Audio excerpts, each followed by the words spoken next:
Hello friends, welcome to my YouTube channel basic electrical. आज के हमारे वीडियो का जो टॉपिक है वो है सीलिंग फ़ैन धीमा चलने के क्या क्या कारण हो सकते हैं।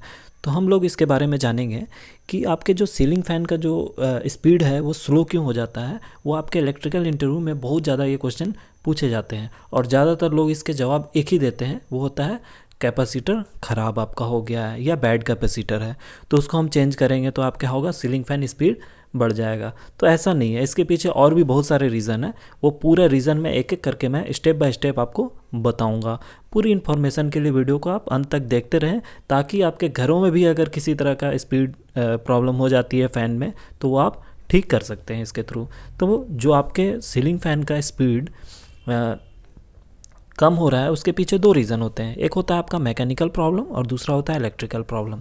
हम मैकेनिकल प्रॉब्लम की हम बात कर लेते हैं। तो मैकेनिकल प्रॉब्लम में क्या होता है, पहला आपका लॉस ऑफ बियरिंग। ओके, तो लॉस ऑफ बियरिंग का मतलब होता है कि आपके क्या होते हैं, सीलिंग फ़ैन के अंदर होते हैं वाइंडिंग, और उसके अंदर एक रखा था, ये आप देख रहे हैं यहाँ फिगर 1 पे देखिए, इस पर मैंने मार्क कर रखा है रेड से। तो ये आप देख रहे हैं, ये एक स्टेटर लगा हुआ है, इसके अंदर में यहाँ आप फिगर 2 में देखिए, फिर यहाँ पे आप फिगर 2 पे आइए तो यहाँ देखिएगा आप, यहाँ आपका बियरिंग ये लगा हुआ है। ये बियरिंग क्या होता है, ये फ्री हो जाता है तो इसमें ग्रीसिंग करने की ज़रूरत होती है, तो ये आपका सही वर्क करने लगता है। इसके चलते भी क्या होता है, आपका सीलिंग फ़ैन जो होता है वो स्लो करने लगता है और कभी कभी इसमें आवाज़ आने लगती है। हम कट कट करके ये आवाज़ आएगी, तो इसके लिए आपको क्या करना पड़ता है, सीलिंग फ़ैन के बियरिंग को आपको ग्रीसिंग करने की रिक्वायर्ड होती है, और अगर ये फ्री हो जाता है तो फिर आपको बियरिंग चेंज करना होगा। दूसरा प्रॉब्लम क्या होता है, पुअर ब्लेड बैलेंस। ओके, तो क्या होता है, कभी कभी आप सीलिंग फ़ैन को देखोगे, या तो आपने उसको मिस बैलेंसिंग किया है, या फिर उस पर लोड पड़ने की वजह से जो फ़ैन के जो ब्लेड होते हैं, आपके फ़ैन के जो ब्लेड लगे रहते हैं, ये ब्लेड क्या होते हैं, ये आपके ट्विस्ट हो जाते हैं, जिसके चलते क्या होता है, बैलेंस इसको सही तरीके से नहीं मिल पाता है। तो ये क्या होगा, आपका जो ब्लेड है वो बैलेंस सही नहीं होगा, तो ये स्पीड जो है वो आपका प्रॉपर नीचे एयर को फ्लो नहीं कर पाएगा। इसलिए भी ये क्या होता है, एक सीलिंग फ़ैन का जो होता है ये एक डिफेक्ट है।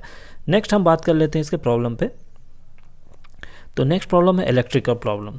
तो ये सबसे ज़्यादा इंपॉर्टेंट है, क्योंकि ज़्यादातर लोग इसको क्या जवाब देते हैं, कैपेसिटर ख़राब हो गया है। तो आपको कैसे चेक करना है कि कैपेसिटर मेरा सही है या ख़राब, तो उसके लिए मैं आपको बताऊंगा। सबसे पहले आप देख रहे हैं यहाँ पे एक फिगर है आपके पास, ये देख रहे हैं यहाँ पे फिगर है।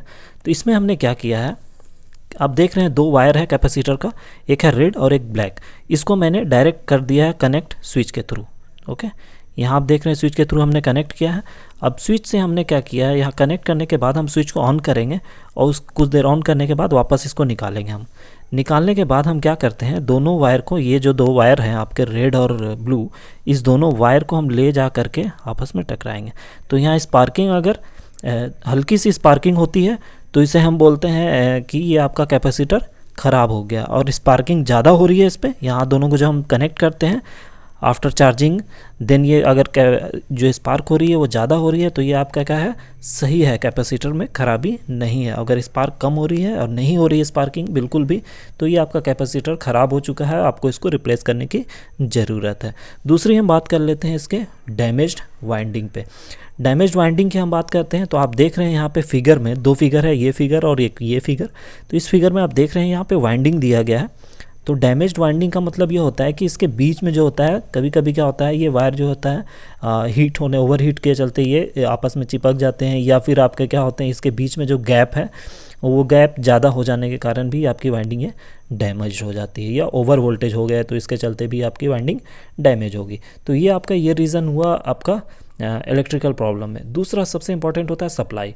हमारे जो घर में सप्लाई आती है वो कितना होता है, 230 वोल्ट AC। ओके, अब ये 230 वोल्ट AC हमारे घर में आता है, और तो हमारा पंखा जो होता है, फ़ैन होता है, वो सही तरीके से चलता है। लेकिन कभी कभी क्या होता है, ड्यू टू द फॉल्ट, आपके ट्रांसफार्मर में फॉल्ट हुआ या ट्रांसमिशन डिस्ट्रीब्यूशन लाइन में फॉल्ट हुआ, तो उससे चलते क्या होता है, आपकी सप्लाई जो होती है वो प्रॉपर नहीं आ करके आपका 200 आता है, या 170 आता है, या 180 आता है। तो उस केस में क्या होता है, फ़ैन जो होता है वो धीरे चलता है।